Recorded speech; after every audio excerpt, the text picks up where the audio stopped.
This podcast is a project of the Climate Designers Network. Hey, this is Eric. I can't believe we are already halfway through season 3. I started recording this season back in December of 2022. And Denise Baden was, I believe, the second or third person I interviewed for this season. I waited to slot all my guests in, including Denise, after I interviewed everyone that's in this season. Denise, a professor of sustainability and a climate storyteller, is going to kick off a series of 3 special episodes here in June dedicated to teaching climate action in the college classroom. Denise Baden is doing a job that I one day hope to do. She writes climate fiction. And by the way, they're all really good. In this discussion, she shares a great deal about her writing process, something that I'm super interested in. Climate stories that she's written, the value of her butterfly mind, and great topics like nation rights for oceans and why the composting toilet, yes, the composting toilet, is the perfect example of circularity and why we should all have one. So put on your headphones, grab a nice cuppa, and relax to this summer episode with Denise Baden. Hi, I'm Denise Baden. I'm Professor of Sustainability at the University of Southampton in the UK. I'm also a climate activist and I have a side hustle as eco-fiction author. You can find me online at dabaden.com, that's B-A-D-E-N, or at greenstories.org.uk. Denise, it's wonderful to have you here on the program. I'm thankful that you had some time today. Eric, I'm delighted to be invited. Hello. Yeah, we had a small conversation a week or so ago before we started recording, and you shared with me a lot of things that I hope to get into today. So you have a lot. You have a really impressive career. So I hope to be able to get into everything, but if not, well, it's just because you do so much. But Oh, thank you. yeah, I wonder what led you to be doing this work in sustainability and authorship around climate. I guess I started off studying politics and economics actually way back, and then went out into the world of business, and then I came back to study psychology, do a PhD in that, and somewhere along the way I became a greenie. And I think what prompted it was I read a really funny book. It's a funny adventure book by Ben Elton called Stark. And in it, he kind of introduces little green vignettes amongst the main plot. Mm-hmm. You know, he might introduce a character called Dave. And he says Dave was a water birth. And within moments of, being born, he died. And then you find out Dave was a dolphin caught in a tuna net that wasn't dolphin friendly. And I suddenly thought, oh wow, that's tragic, because I really got to like Dave. And I think, well, I can buy dolphin friendly tuna. That's something I can do. And it was my first hint, I think, that you can reach people through stories, through fiction, without making them depressed or anxious. Yeah. And I would never have watched a climate documentary.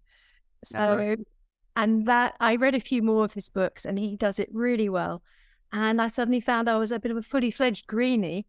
And that's what led me into this work. Well, that's awesome.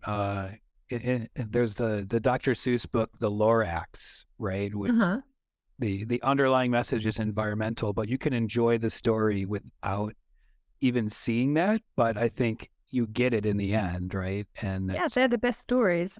Yeah.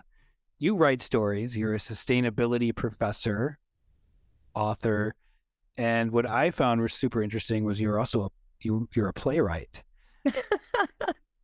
Yeah, I'm a bit of a jack of all trades. I'm a butterfly in my life, but I think sometimes when I'm up against academics who just focus down into one area, know everything about it, I feel a little bit like an imposter.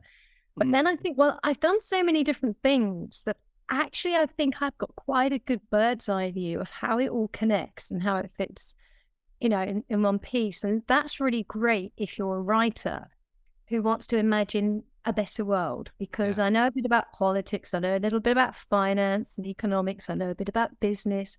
I love art and literature. I did a science foundation degree way back. So Yeah. having a butterfly mind has actually paid off in the end. Yeah. Yeah. My friend calls Yeah. that conversational currency, where All right. you know a little about a lot of things. And yeah, I like the way that you described it as giving it like a bird's eye view, a bigger perspective. And when I was reading through your website, your couple websites about the things that you were doing, there was part of it that I really connected with, and that I'm also a professor and teach in sustainability, but I have so many other interests, right? Yeah. And I can't just do that one thing. No, that's right. And I mean, a restless mind, can Yeah, be, that's true. I have a totally restless mind.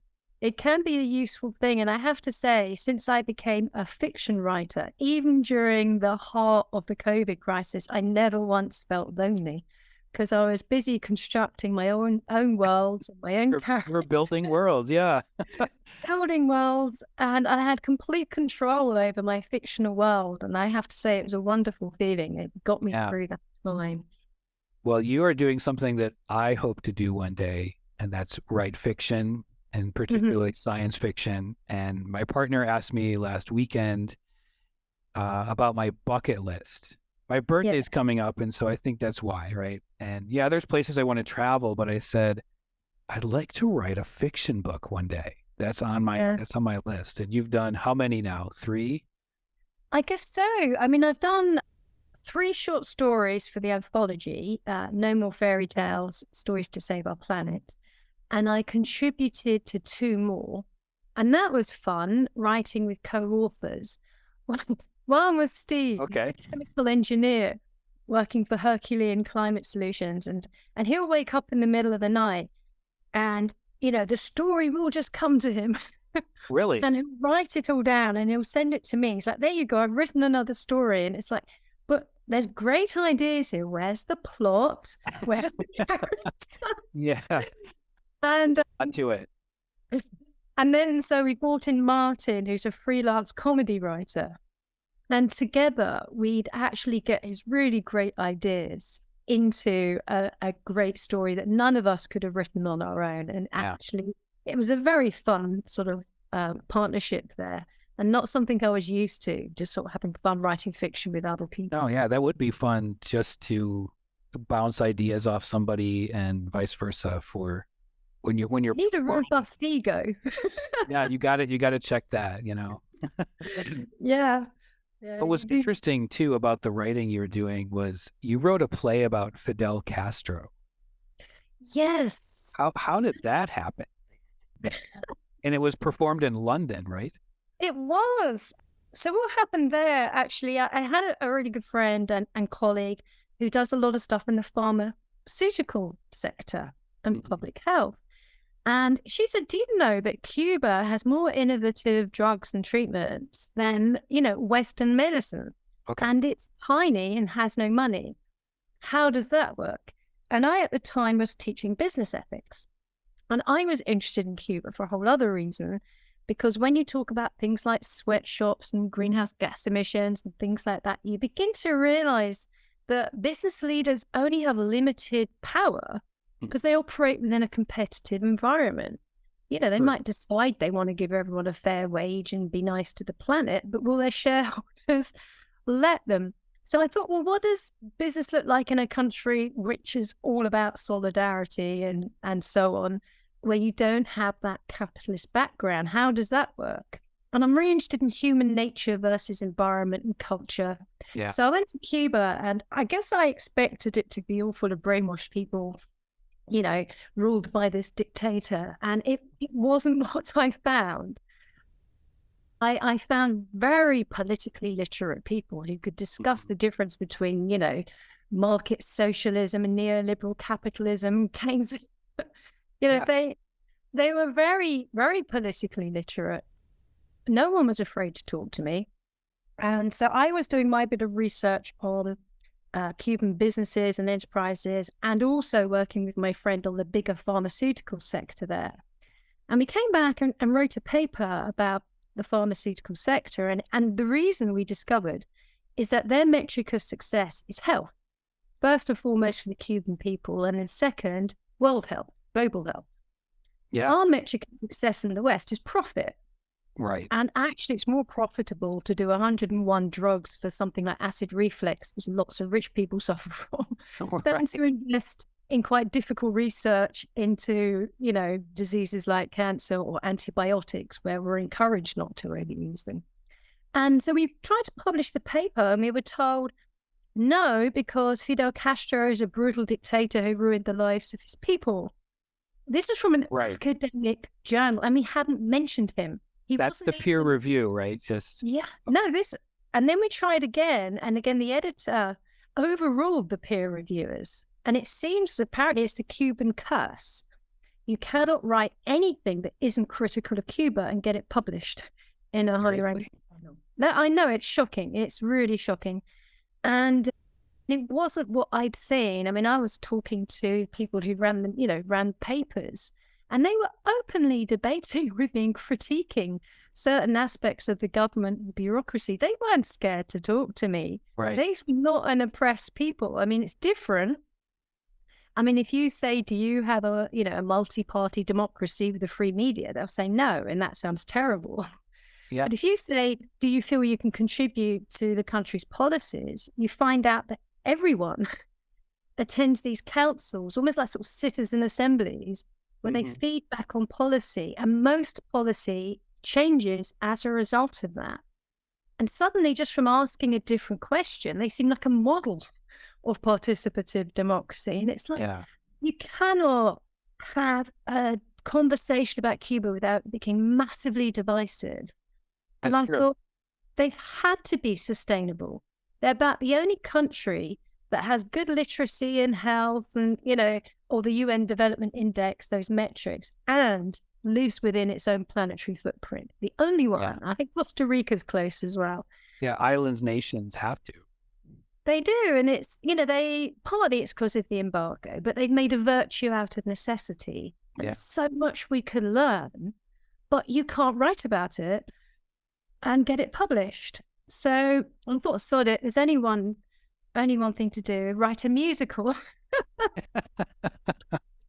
And because Cuban music is so much fun, and I got to know some Cuban musicians, and we did that, and we put it on in my local town, we put it on in London, and I could have gone further with it, but I stopped for two reasons. One is I started getting stalked by nasty people. Oh, really? Yeah. And it's like they say, Fidel this, Fidel that. And as if I was basically, dallying with the devil. And it's like, well, if everything you said was true, but it's not. This is a very partial story. He's not a hero, he's not a villain. He's in power for over 50 years. Bit of good, bit of bad, like most leaders. But he's been demonized. And I got demonized along with it. I thought, I don't want that. And also, it was really demanding. Yeah. I had to devote myself just to that. And that wasn't my cause, really. My cause was more sustainability. So I still think one day I would love to go back to it because it was really fun. And maybe there's another play that you need to write. Well, that's happening at the moment, Eric. Is it? And what is this one about? One of the stories I wrote for the anthology, No More Fairy Tales, Stories to Save Our Planet, was called The Assassin. And it's 8 people in a citizen's jury, and they're debating climate solutions. And just to make it fun, one of them is an assassin.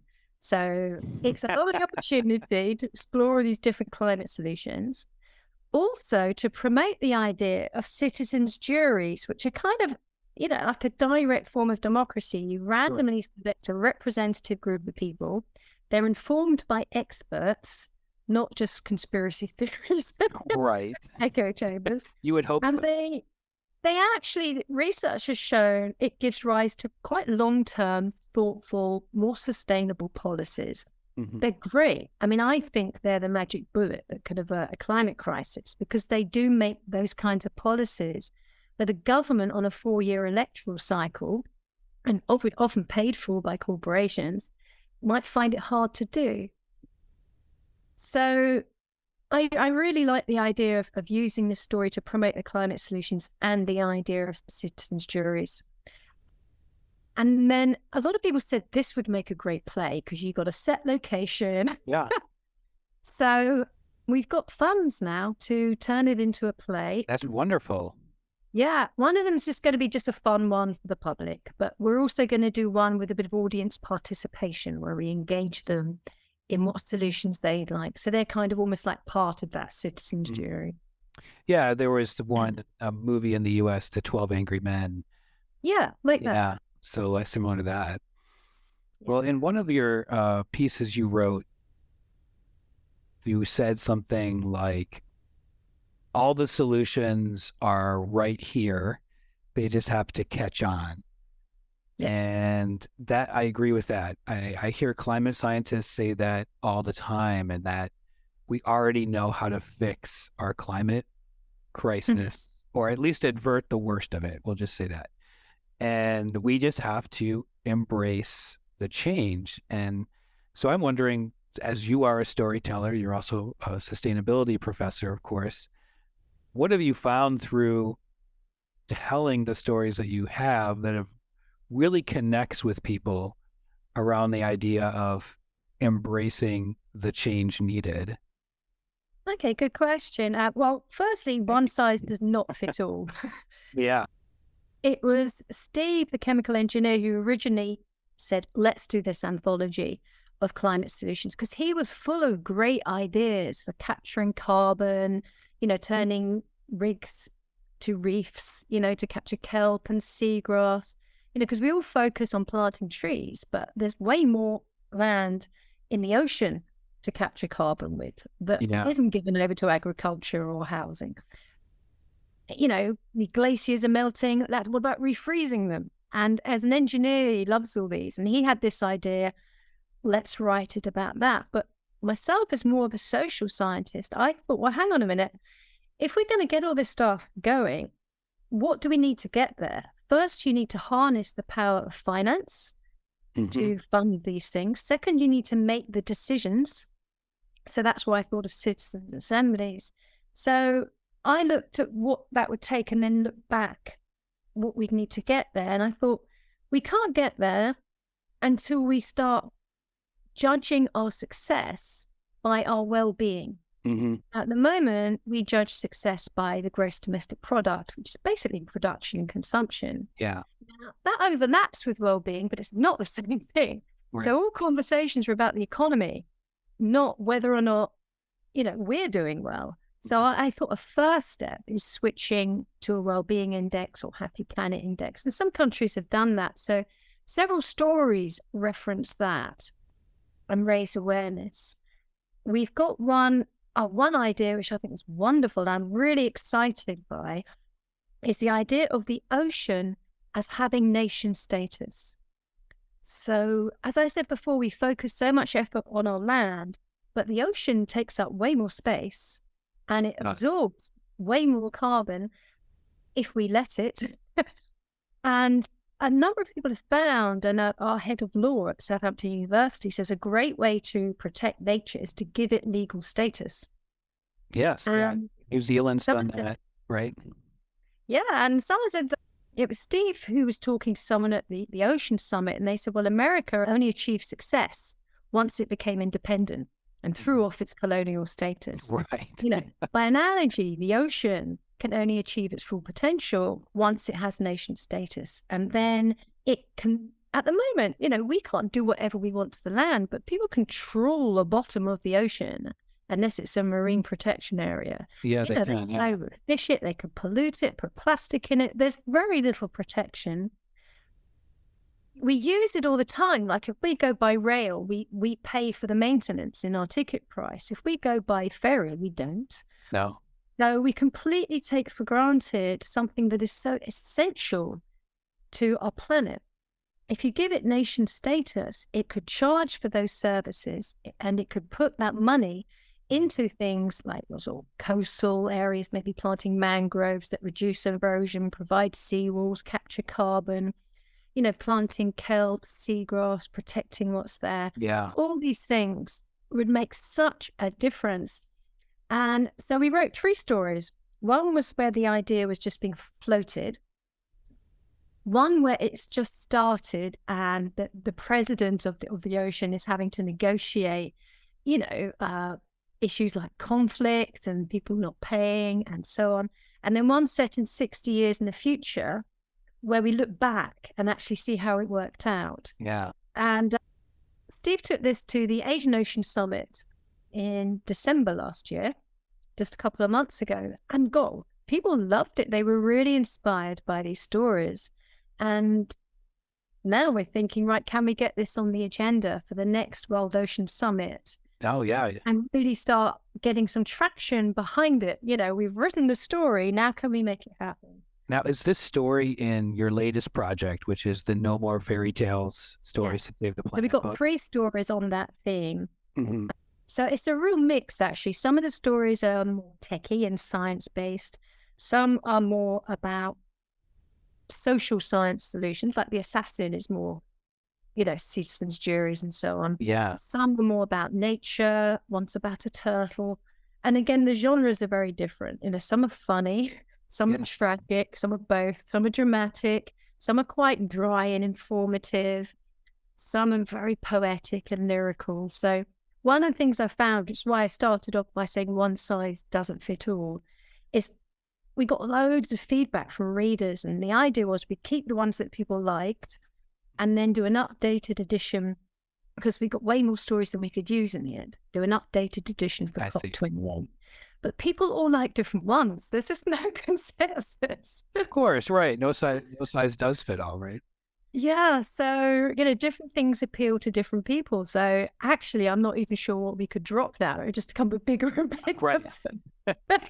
Well, I'm curious about then, you just touched upon this in terms of when you presented at this Ocean Summit, or your partner did, co-author did, and I'm curious about what you feel writing fiction can do for the reader in terms of imagining a better future. What are your sort of thoughts on that as someone that creates stories? Okay, so what's bothered me for a long time about the world of climate communication and climate fiction and climate movies is that they focused almost entirely on the problem. Mm-hmm. And the idea has been, if we say how terrible things will be if we don't address it, then people will do the right thing. But actually, I've done quite a lot of research into this, and some people are scared into action. But just as many people go into avoidance, denial, or they just get scared. Eco-anxiety is a real growing problem. Or they become preppers and sort of buy up all the guns and toilet roll and hide out. We've seen that happen, right? Yeah, none of which are constructive responses. And another thing is only people who are already interested are going to read these. Mm-hmm. So that was why I set up the Green Stories Project back in 2018. There was no one filling that space of, hang on, what would a sustainable society we might actually like to live in look like? What would it look like if we do it well? Yeah. And then can we show that in some way? Not necessarily, some might be set in the future, some might be right now, but touch upon little bits of it in different contexts. So we run about 15 different writing competitions. We've got one going on at the moment, a superhero competition. And this is the Green Writing Challenge. This is a totally new project that you're doing. Well, it's not new. We've been running it for 5 years. We do a different format each time. So we've got a novel prize, short stories, TV series. It's all on the Green Stories website. But one of the reasons I started writing is people still kept writing about the problems rather than the solutions. Like we had, I don't know, so many stories about people going off to fight evil, rainforest loggers. Yeah. One, your average reader is not going to ditch their job and wander off to Indonesia to confront evil, tree choppers. Two, they're not necessarily evil people. They're driven by the circumstances. Yeah. They got to pay their rent, Yeah. Eat. But when I wrote Habitat Man, for example, which is about... That's your first novel, right? That's my first novel. Yeah. Weaving in and out of all the different stuff. We are. I'm sorry. It's totally fine, right? It happens in stories called flashback. We're in a flashback at the moment, right? But this is about a guy who gives up his job to become a wildlife gardener and help people make their gardens wildlife friendly. And in the process, he falls in love and he digs up a body. Now, when you got a body, you got an opportunity for a funeral. And, then I can talk about natural burials. You don't want to put a load of good wood into the ground, Right, yeah. And actually I found that we did, University of Utah actually, doing some research on reader responses to Habitat Man and the natural burial scene. Loads of people said they changed their wills to really have a natural burial. So fiction can change behavior. What did you write in that got them to You'll just have to read it, Eric. You'll have to read the book. No. That's fair. But that will help it. If you start looking, hang on a minute, do I need to eat all this beef? Do I need a mahogany coffin? Mm-hmm. But so these kinds of things do make a difference. So I've forgotten the question now. I have gone off on a track. Well, we went into a flashback, but we were talking just about how you as a writer can how you see these solution-based stories impacting the readers. That's it. I'm getting there. I'm getting back. So I think a lot of the existing climate fiction, it can lead to eco-anxiety. And what I want to do is focus just on the solutions. So, for example, in Habitat Man, there's so much I could have said about biodiversity loss and extinction and the dangers of pesticides and so on. But I focused on the story and characters and the solutions instead, so people could enjoy reading it. I mean, you don't have to know there's a problem in order to actually think this is a nice practice I can engage in. Yeah. You can bypass the alarm and go straight to, let's do it this way, because there's usually very good reasons for green behaviors other than the environment as well. And so that's been my approach. And I kind of want to harness that eco-anxiety and try and tie it to constructive, effective behavior change. And what I've found through quite a lot of research now, that if you show characters that you can relate to, engaging in behaviors that you feel you can do, that are, environmentally friendly, that is much more likely to lead to actual behavior change. Where just saying, oh my God, everything's going terribly wrong. Yeah, we're doomed. You lead to this kind of passive despair. Someone should do something rather than, I know I can do this. Yeah. I also just want to cheer people up because I suffer from eco-anxiety myself. It's a byproduct of being in this field. Yeah. If you're paying attention, it's hard not to. Yes, I don't watch a lot of stuff about climate just to protect my own mental health. I will focus on the solutions. I like things reasonably upbeat, and that's not for everyone. Some people like it dark, but that's not how I roll. I like to, go clear-eyed into a situation, but let's focus on what can be done and bring in a sense of agency to it. I wonder there if you are reading enough of these hopeful novels that Denise is writing, that you might be able to watch some of these documentaries that are sad and not go into a fetal position because you see that there are solutions, right? It's not all doom and gloom. Yeah. I wonder. I don't know if that's been researched, but that would be an experiment you could do. Does it inoculate you against that to certain degree? Buy all of Denise's books, read them, and then go watch any manner of eco documentary and see how you're feeling and report back. I also think if having a positive vision to latch onto is really hopeful. Yeah. And I think a lot of the solutions we need are difficult for politicians to talk about. Mm-hmm. You know, we have quite an adversarial media environment. You can be quoted out of context. As a fiction writer, the world is your oyster. So I do think there's a responsibility actually on writers, if you're writing fiction, that if you are attempting in any way to change people's minds or behavior, just to double check you know what you're talking about. Mm-hmm. You got to do the research on the topic. You can't just sit down and make it up. Made mistakes and then had to go back and rewrite and thought, hang on, I double checked my facts. I thought this was a good thing. It turns out it's not. Nope. You know, I was promoting sustainable palm oil and then I looked into it and actually it's not that sustainable at all. Yeah. The greenwashing, It's a kind of fake solution. You know, the real solution is to find ways to use less. But to bring it back to design, you know, because that's your area. Yeah. Yeah. I do think all of it starts with thinking about the end result in a broad way. So it starts with what is the intention here?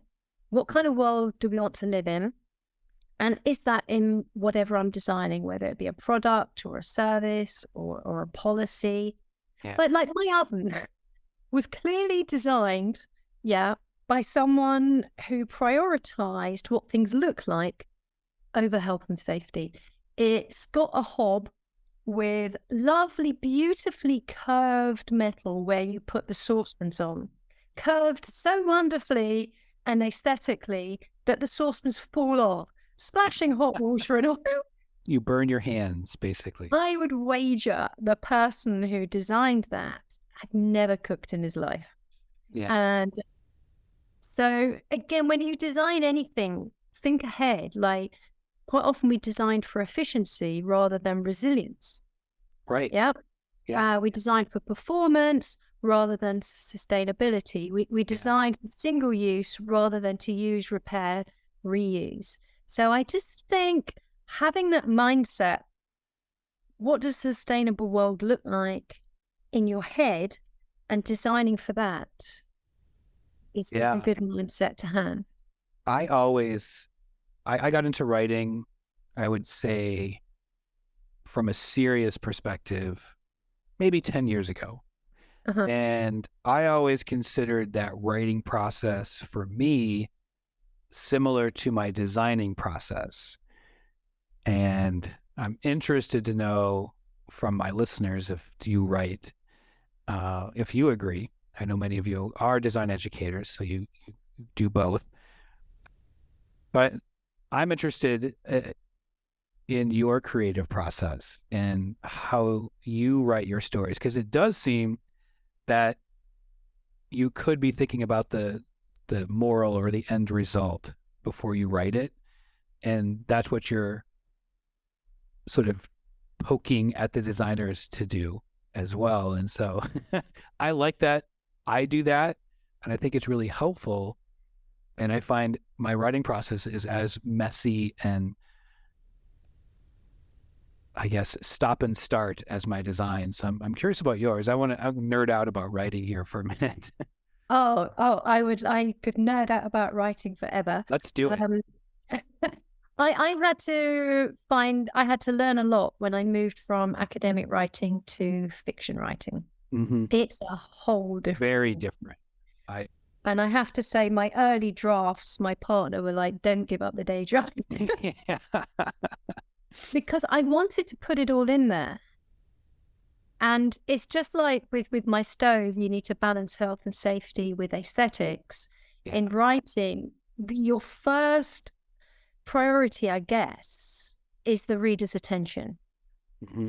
So, and if you're writing for a cause or you've got anything you want to say, the danger is that you overload that. And what I had to do is write it all down to get it out of my system, mm-hmm. then look at it and just think, people aren't reading this for a lecture, for a debate. They would read nonfiction if they wanted to read all this. Yeah, it's like a sketch. Yes, I had to write it just to get it out of my system. Mm-hmm. And then I probably took about 90% of it out. Really? 90%? Well, no, I'm exaggerating, but in the process of doing that, the characters became more and more real to me, and their backstories became more and more real, and I became more invested in the characters, which is, of course, what the readers will do. That's what they're reading. And then it became easier to show rather than tell. Like I started... That's really important. That is the mantra. Yeah, so show, not tell. Every point I wanted to make, it's like I wanted to talk about burials. So I thought, well, let's have someone die. So you can show rather than tell. And I'd say every draft and redraft, there was more showing and less telling. So the key points remained in there, but the reader discovers them through what happens rather than being told anything. Yeah. And that's I think that's the mark of, I feel I've developed why I now do that more instinctively, whereas when I first started writing, I just had to do so many drafts. You were describing it as opposed to before I got used to showing it. But that's the key point, is how can you make it entertaining and engaging? Yeah. Well, in climate and specifically climate solutions, show not tell is also a great mantra, because I've seen so much research on, if you have the ability to, you put those solar panels on your roof, you show that solution to renewable energy, and your neighbors slowly adopt, right? They see what you're doing and say, maybe I should look into these solar panel things. I've seen so much. Yeah. I've been seeing a lot of research on that. And one thing, actually, maybe your listeners can help with, and do let me know if you get any feedback on this. The current thing I'm struggling with the play, The Assassin, if you remember, wind back a bit, it's the one set in a citizens' jury where they're debating climate solutions.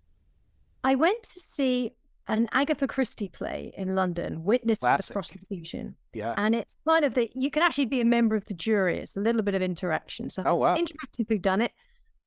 I'm going to pay the ticket price. I'm going to go and see it. It's a murder mystery party. Murder mystery. And the very opening scene, the accused is thrown onto the stage and the police are sort of holding him down. He's going, no, no. And then a gallows is erected. Trigger warning here. This is a little bit, bit scary. Gallows are erected and a noose comes down and the trapdoor opens in the stage and you feel his fear. You feel it viscerally. And without a word being said, the stakes for that character are set. Yeah. And so dramatically. And I thought, I want to do something as the opening scene of The Assassin, because people are only going to care about the solutions if they think it's really urgent and it matters. Yeah, but I don't want to feed them a load of dry statistics. I don't want to show them loads of news bulletins. We've seen... koala bears on fire and decimated forests and oh my God, you've had it really bad in America, Southern Europe on fire, and France and Pakistan and Germany. We're desensitized to that. So I thought, what can we do on stage that would be as dramatic but show the stakes for climate change, get that sort of visceral sense of urgency? Yeah. So if any of your students have got any ideas, let me know. Yeah, this will be a call. We can do this. Yeah. Yeah, so I'm really interested in writing, specifically creative writing. And I wrote academically for years, and it was I still do, but it's such a breath of fresh air to not do that and write for fun. Yeah. And I did it recently. And I don't think I've done that since grade 8 in middle school. That's a long time ago, unfortunately. So I want to know from you, who's written a lot, and about climate, if someone is listening here and they want to kind of use your mantra, right? What kind of tips can you give them about getting started writing fiction for a cause? Okay. I think my main tip is enjoy the process. Because if you want to get anything published traditionally, it's harder and harder. because Amazon now have taken such a big share of the profit, publishers are now really are focusing just on their bestsellers, and with a very few exceptions. Even people who've already got traditional publishers, if they're not in the top 10, are not really getting such great value. Stephen King, J.K. Rowling, it's just more books. Yeah. But that nowadays, these gatekeepers don't apply anymore because there's a whole independent publishing movement, and it's easy enough to get published. The marketing then is the issue. Yeah, the marketing. The Alliance of Independent Authors is quite a good. There's some groups like that which can give you tips on writing and so on. So I would just write and enjoy it. And there's creative writing classes. Like I said, keep an eye on our Green Stories competitions, because we often have competitions and they can create a nice deadline for you. Yes, that's what helped me. I entered a writing competition on climate fiction, and the deadline was like in 2 weeks when I saw it. And I'm like, okay. A lot of competitions are scams. You have to pay an awful lot to enter, and it's just a money-making. Yeah, yours is free though, right? Yours is free. Mine is free. Perfect. Yeah. And what we're doing now, I'm trying to, previous winners, publish them. I set up an imprint, Habitat Press, to support. Oh, that's wonderful. And so we've published one of our winners. I'm hoping to publish the winner from last year soon. He's still working on it. It's a great story. Well, I wonder to your assassins question, and one of the techniques I learned in creative writing, I took a few courses in it, actually. That's how much I want to do this. In world building, was around characters and really building the characters. So I'm wondering, with your assassins question, the way that I've been doing it is I draw little circles in a circle, and each circle is a character in the story. And then I draw connections between the characters, if there is any. And I find out maybe I don't need this character anymore because they're not really connecting with anyone. So I'm wondering if there's a character in your story where there's going to be a lot of connection between that character and the audience and the readers, I should say, and everyone else in it, where something happens to that character and it's like the whole web, right? Yeah, everyone has a reason to dislike the victim, which becomes apparent. But I'm not going to give to, because at the start you don't know who the victim's going to be. Yeah, okay. You don't know who the murderer's going to be. But yeah, it's exactly that. It's a web, a web of characters. Affect that web, and you can make us care, right? That's right. Well, I want to. As this season is all about solutions, I want to focus on some of the success stories that you've had from storytelling. And what have been some of your favorite outcomes from the stories you've told, in terms of maybe some climate action, maybe a response from a reader or anything like that? Yeah, no, that's a good question. So, like I said, there was some research on readers who read Habitat Man, and we had 50 people who sort of gave their responses before the book, during, after, and then 1 month after. Oh, wow. And so I'm not directly part of that analysis, but the preliminary results were sent to me. And that was really exciting, because you write, it's just you and your keyboard, and you don't always appreciate the effects it's having in the real world. I mean, you hope it is. And you never know sometimes, But I got some lovely reviews on Amazon of people who said, how they responded to it. And that was really nice. And a couple of people have written to me personally. Oh, in terms of the research, 98% of people adopted at least one green alternative. So sometimes that one person said, oh, I was going to pave over my back garden, but actually, no, I think I'll let the grass grow. And then I didn't want to mow the lawn. That's why I wanted to do it. But now I realize long grass is better for habitats, and I'll get more wildlife and butterflies. So now I think, right, I will embrace that. So I wrote my hero. One of the big things I wanted to talk about was home composting. Yeah. because it's a big deal. If you throw sort of food waste in the bin, it causes methane emissions if it goes to landfill. If Yeah. it's incinerated, it uses more energy. Whereas actually, it makes really, really good compost. Mm-hmm. So I actually thought, well, show don't tell. I came across a composting toilet at a music festival, and I've been to Glastonbury, and the toilets there stink. And then I went to this one festival where they had composting toilets, and they just smelt of sawdust and hamsters. Yes, I've used one. They're lovely, aren't they? Yeah, I was like grossed out at first, but then it didn't smell. It's so much nicer. So, and you can get really stylish ones online as well. They're really groovy. So I thought, well, I'm going to try one in my own. Designers coming through, right? Yeah, they really are cool. I think Strumpet and Trollop was the composting toilet company. You can't argue with a name like that. Yeah. So I got one in my own shed. So it's meant that if you had barbecues, people didn't have to tramp all the way through. You know, especially in COVID times, it was really handy having an outdoor toilet. And then I wrote a scene. I thought my hero has a big life-turning revelation in a composting toilet. And, you know, the lights shine through. It is a religious moment.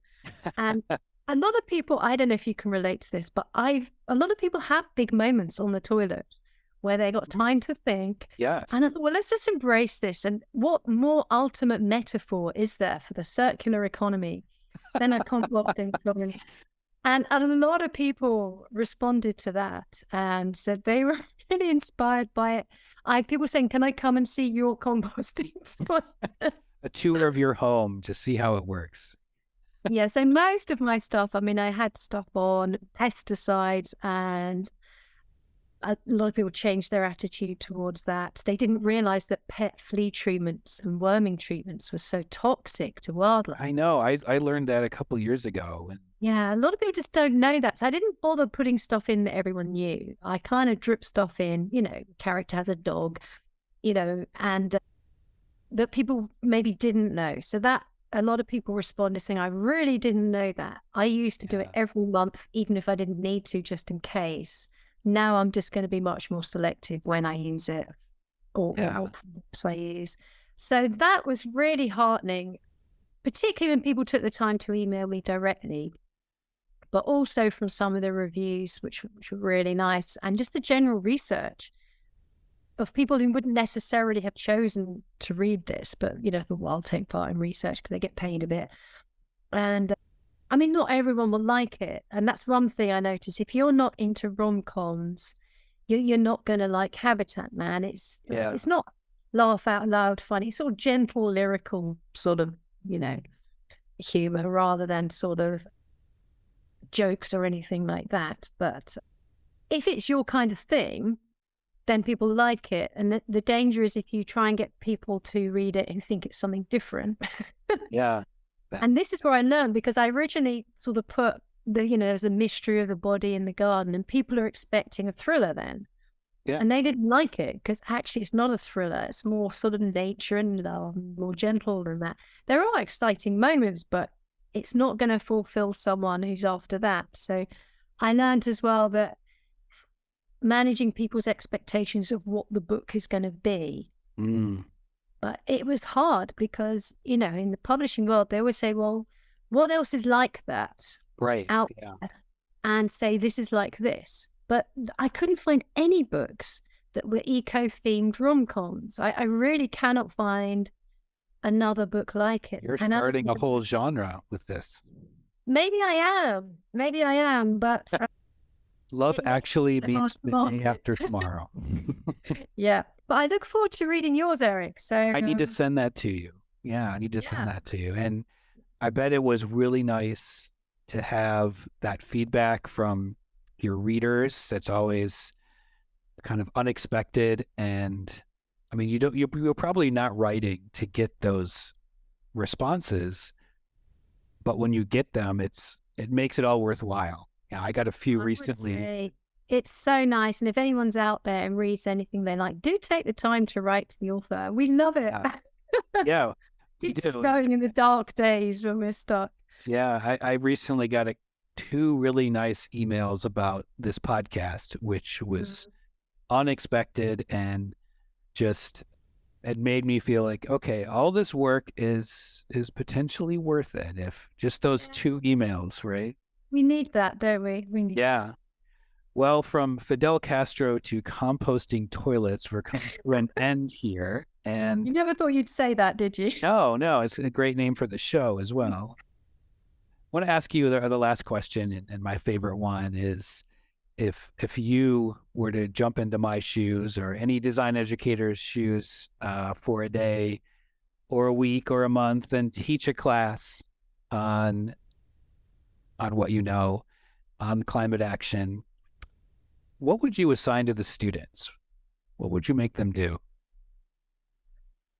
Okay. What are they designing? That's up to you. Right. This is a tough one. It is a tough one. I would always think, I mean, certainly as a writer, I think, what do you want the reader to do as a result of reading what you've written? Right. So what results from that? And people often don't ask themselves that question. So I think, what do you want people to do with whatever it is you've designed? Right. And it's an obvious question, but it's amazing that people don't ask it more often. Yeah. Yeah. And to your point earlier about thinking ahead, what do you want that whatever is designed, where is it going to end up in the world if you're not using it anymore? Exactly. So think that through. Like with the stories about people going off to tackle rainforest loggers, it's like, are you really expecting your readers to do that? If not, what can they do as a result of reading this? Other than we're not Indiana Jones, right? Isn't it terrible? We're chopping, forests down. We already know that.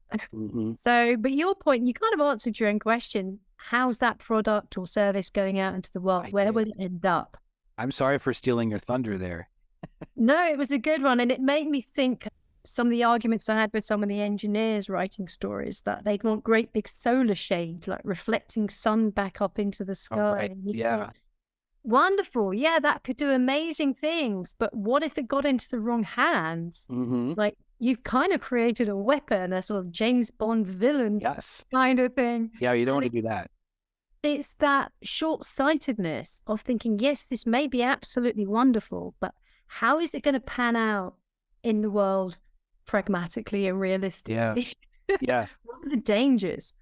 Yeah. I like that too. What if your design fell into the wrong hands? What would happen? Yeah. And I think sometimes we're too quick to innovate and too excited by our own ideas. Oh, yeah.